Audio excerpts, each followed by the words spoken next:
පළවෙනි එක ඔයා කවුද කියලා මතක් කරගන්න. බල මොන වගේ වුන්ද කියලා මතක් කරගන්න. මේ කොන්දේසි මොකුත් නැතුව පළවෙනි දේවල් කරලා තියෙන මිනිස්සු. ඒතර මේ මිනිස්සුන්ට අප්සෙට් ගන්න 100%ක් ඉඩක් තියෙනවා. මේ සමහර ක්‍රම කියලා මට වැඩ කරන්න හිතෙන්නේ නැහැ කියලා. කවුද හුණාට වැඩ කරන්න හිතනවද කියලා. අපිට වැඩක් නැහැ වට වැඩ කරන්න හිතනවද නැද්ද කියලා. මම වැඩ කරොත් ඔයාට අදාළ දේ හම්බෙන්නේ නැත්නම් හම්බෙන්නේ නැහැ. මේක හරි සරලයි. දේවල් මේ අලුත් දෙයක් නෙවෙයි කියන්නේ. හැබැයි ඒත් සමහරුන්ට අමතක නිසා මම මේක අවධාරණය කරනවා. ඔයා මේක ඇයි කරන්න කියන එක. පළවෙනි එක ඔයා කවුද කියලා මතක් කරගන්න. බල මොන වගේ වුන්ද කියලා මතක් කරගන්න ඕන. පොඩි කාලේ ඉඳන් උඹලා මේ සෙල්ලම් ගෙවුන් නෙවෙයි නේද? ඒක ඔයාලා ඇත්තටම ලේසියෙන් දේවල් වලට ඔහේ ගලාගෙන යන්න දීපු මිනිස්සු නෙවෙයිනේ. උඹලා මොකක් හරි කරලා ඒ හැමතැනම කැපිපේන්න වැඩ කරපුවායිනේ. පොඩි කාලේ ඉඳන් ඔයගොල්ලෝ දක්ෂයෝනේ. හරිද?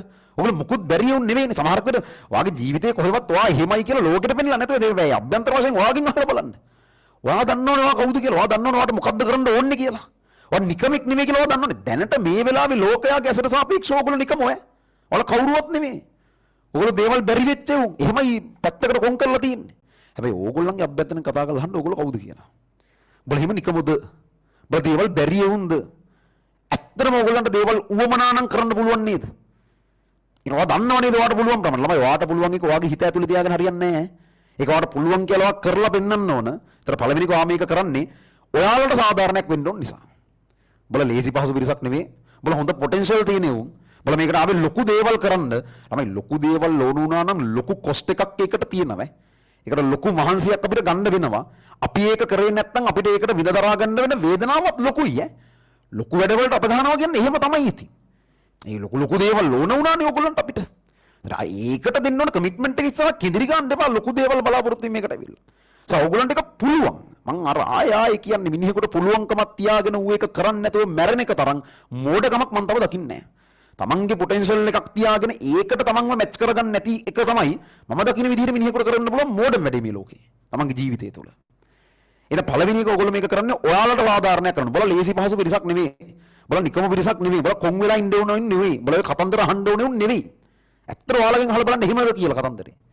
ඒ හින්දා මේක කරනවා එක අංක දෙක. බලලා හරියනකම් බලන් ඉන්න මිනිස්සු. ළමයි ඔයගොල්ලෝ පොඩි කාලේ ඉඳන් අර දහ දුක් විඳලා ඔය කියන මට්ටම එනකන් හදාගෙන කොහොම හරි අමාරුවෙන් අම්මලා තාත්තලා උඹලව අරගෙන ආවා. ඒක ලේසි පහසු වැඩක් නෙවෙයි. මේ උඹලා වගේ උන් එක්ක ඉන්න පුළුවන්ද මං කියන්නේ. ඒ කියන්නේ ලේසි පහසු කියන එකක් අහගෙන එහෙම ඉන්නවද කියන්නකෝ නෑනේ. පුදුම ඔට්ටු වීමක් ඔට්ටු වෙන්න බෑ. ඕගොල්ලෝ වගේ ළමයි පිරිසක් එක්ක ඔය මට්ටමට වලව හදන්න. හරිද? ඊ මහන්සිය මිනිස්සු ගත්තා.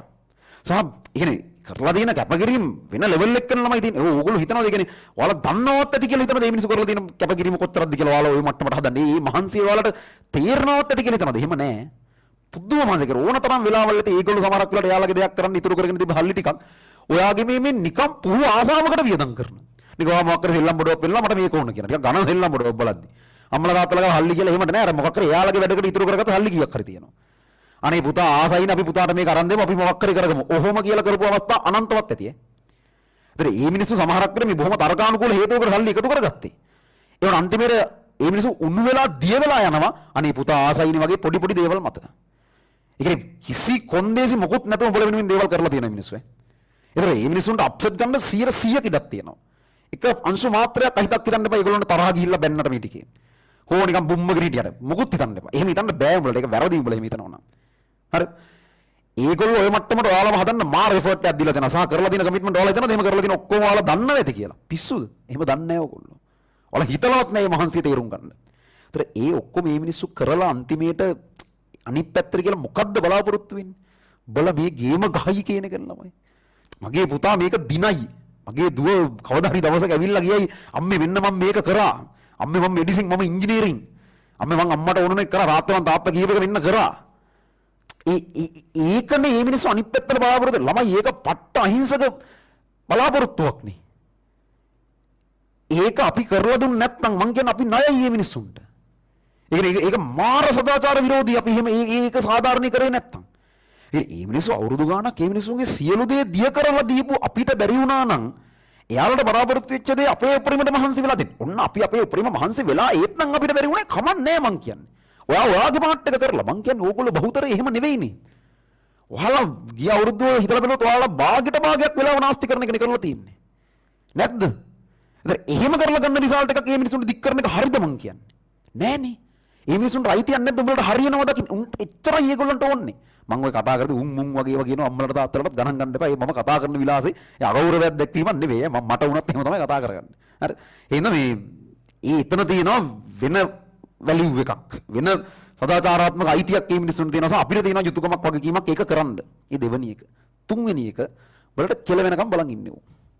එහෙම නැද්ද ළමයි දැන් හොඳට පෙයි ඈ. මේ ටිකේ එහෙම ඔයාලට කෙල වෙනකම් බලන් ඉන්න මිනිස්සු හොඳට පෙයි. බලෙන් විසාල්ට අහනවා ආය අහනවා දන්නවා අවුල් කියලා ආය අහනවා. හොයාගෙන පන්නගෙන ඇවිල්ලා කෝල් කරන අහනවා ගෙදරට ඇවිල්ලා අහනවා. අවුරුද්දට ආවම අහනවා පොඩ පොඩි කතන්දර කියනවා එහෙන් මෙහෙන්. සමහරට ගුරුවරු කියයි ඔය වගේ කතන්දර. අර තමන් කැමති ගුරු ළමයාට එන්න හොඳ කියලා අනිත් එක නා මේවනේ වැඩක් නැහැ අපි කිව්වනේ. ඔබට බෑ වගේ එහෙම කතන්දරේ නැහැ. මම කියන්නේ ওই මිනිස්සු කියන කුණු කතන්දර හැමදාම වළංගු වෙලා තියෙන්න ඉඩ දෙනවද ඕගොල්ලෝ? ඔය කතාවලට වෙන කවුරුත් ඇවිල්ලා උත්තර දෙන්නේ නැහැ. උත්තර දෙනවා නම් ඔයා තමයි. මොකද කියන්නේ? ඒ මිනිස්සු කියන කතන්දර වළංගු වෙලා තියෙන්න ඉඩ දෙනවද? නැත්තම් හරි. දැන් කියපන් ඕන එකක්. මං අහගෙන ඉන්නම්. හැබැයි එක තැනකදී මම මේක වෙනස් කරලා පෙන්නනවා. එදාට කට්ටියම කට වහගෙන ඉන්න තමයි ඕන්නේ කියන මට්ටමට එහෙම දෙයක් අනිත් පැත්තට කරනවද? ඔයාගේ අතේ තීරණේ තියෙන්නේ. ඒ ඕගොල්ලන්ට විවිධ කයි කතන්දර කියපු මිනිස්සුන්ගේ කතන්දර වළංගු වෙන්න ඉඩ දෙනවද? නැත්තම් in return ඒකට දෙන්න ඕන උත්තරේ දෙනවද? ඒවා වෙනස් කරනවද? ඊට පස්සේ ආ දැන් මොකද කියන්නේ කියලා අහන්න එපා. නිකන් මූණ බලද්දී යාළුවට තේරෙනවා. මේ මූණේ ඒක තමයි තියෙන්නේ අපිට වැරදුනානේ කියන එක. හරි.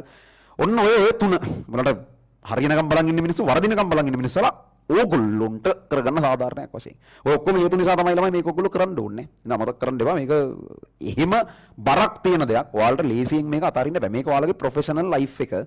ගොඩක් ළමයි හිතන් ඉන්නේ A level තමන්ගේ පෞද්ගලික ජීවිතේ කැලලක් කියලා නෑ. මේක ඇවිල්ලා ඔයාගේ රස්සාව වගේ දෙයක් ළමයි. A level කරනවා කියන්නේ ඔයාගේ අනාගත වෘත්තියට ඕන කරන දේවල් ටික හරි ගස්ස ගන්න එකනේ කරන්නේ. ඒක හරියට රස්සාවක් කරනවා වගේ තමයි. ඒ කියන්නේ රස්සාවක් කරන එකේ සාමාන්‍ය ජීවිතේ වෙනස තමයි. දැන් සාමාන්‍ය ජීවිතේ ඔයාට නිකන් පාඩම් කරන එක ඔයාගේ පෞද්ගලික දෙයක් කියලා හිතාගෙන කරනවා නම් ඔයාට බෑ වගේ හිතෙදි නොකර ඉන්න පුළුවන්. අද කම්මැලි වගේ හිතෙදි නොකර ඉන්න පුළුවන්. එහෙම තමයි සාමාන්‍යයෙන්. හැබැයි රස්සාවක් නම් ඔයා කරන්නේ. ඔයා රස්සාවට ගියාට පස්සේ අද මට මේව කරන්න කම්මැලි වගේ. මං අද වෙන මොකක් කර රස්සාවක් කරනවා. මං අපි දෙන්න අද රස්සාව මාරු කරමු කියලා එහා පැත්තේ එකත් එක තමන්ගේ ජොබ් එක මාරු කරන කරනවා. එහෙම කරන්න පුළුවන්ද රස්සාවල? අද මට නිකන් රස්සාව කරන්න බෑ වගේ. මං පොඩ්ඩක් නිදා ගන්නවද? එහෙම රස්සා කරත හැකිද? බෑනේ ළමයි. ඔයා රස්සාවක් කරන දවසට ඔයා කැමති වුණත් නැතත් ඔයාට අදාළව දවසේ පැවරලා තියෙන වැඩ ටිකක් තියෙනවා. ඔයා ඒක කරන්න ඕන. මං කියන්නේ ඒ ලෙවල් වල වැඩ කරන එකත් ඒ වගේ ඈ. ඔයාගේ හිතට හොඳයිද? හිතන හොඳ නෑ වගේද? මූඩ් එක අප්සෙට්ද? වැඩ කරන්න හිතෙනවද? ඒ බයිල වැඩක් නෑ. ඔයා රස්සාවක් කරන්න කියපු දවසට ළමයි මේ ලෝකෙ මිනිස්සු පුදුම අමාරු රස්සා කරන්නේ. ඒ වල ගියපු දවසක කැමති වුණත් අකමැති වුණත් Tamanට එක කරන්න වෙනවා පැවරලා තියෙන දේ. ඒ ලෙවල් වල වැඩ කරන එක එහෙම එකක්. මේ සමහරක් ළමයි කියන මට වැඩ කරන්න හිතෙන්නේ නැහැ නේ කියලා. කවුද ඇහුවාට වැඩ කරන්න හිතෙනවද කියලා? අපිට වැඩක් නැහැ වාට වැඩ කරන්න හිතෙනවද නැද්ද කියන එක. ඔයා වැඩ කරොත් වාට අදාළ දේ හම්බෙන්නේ නැත්නම් හම්බෙන්නේ නැති වෙයි. මේක හරි සරලයි. මේක ප්‍රොසෙස් එකක්. ඒ ප්‍රොසෙස් එකේ කරන්න ඕන දේවල් ටික අපි කරොත් අපිට ඒක හම්බෙනවා. එහෙම නොකරොත් අපිට ඒක හම්බෙන්නේ නැහැ. එහෙම එකක් මේක. එහෙනම් මෙතනදී ඔයගොල්ලෝ තේරුම් ගන්න ඕන දේ තමයි ඔයාලට දැන් මේ හිතට දැනෙන්නේ කොහොමද නම් මනම් ඒව වැඩක් නැහැ ළමයි. මේක ඔයාගේ වෘත්තිමය ජීවිතේ කරගන්න. ඔයාගේ පෞද්ගලික ජීවිතේ දේවල් පුපුරලා විනාශ වෙලා තියෙයි. ඔයාට හෙන්න ප්‍රශ්න ගොඩක් තියෙයි. හැබැයි අදාළ නැහැ මේ වැඩේ ගානට යන්න ඕන. හරිද? ඒ නිසා පළවෙනි කාරණා වෙන්නේ මම මේ ඊළඟ ටිකේ වැඩ කරන එක ගැන කියන්නේ ඔයාලා මයින්ඩ්සෙට් එක මේ මට්ටමට වෙනස් කරගන්න. එකක් අර මම මුලදී කියපු විදිහට ඔළුව පොසිටිව් පැත්තට හදාගන්න. දෙවෙනි කාරණාව හිතාගන්න මේ ඊළඟට එන මාස 4 තමයි ඔයාගේ ජීවිතේ නරකම මාස 4. ඒක ඇත්තටම එහෙම වෙනවා ළමයි. වෙන නරක දේවල් එපා කරපුවා ඔක්කොම ඉන්නේ ওই මාස 4. දැම්මම හිත හදාගන්න.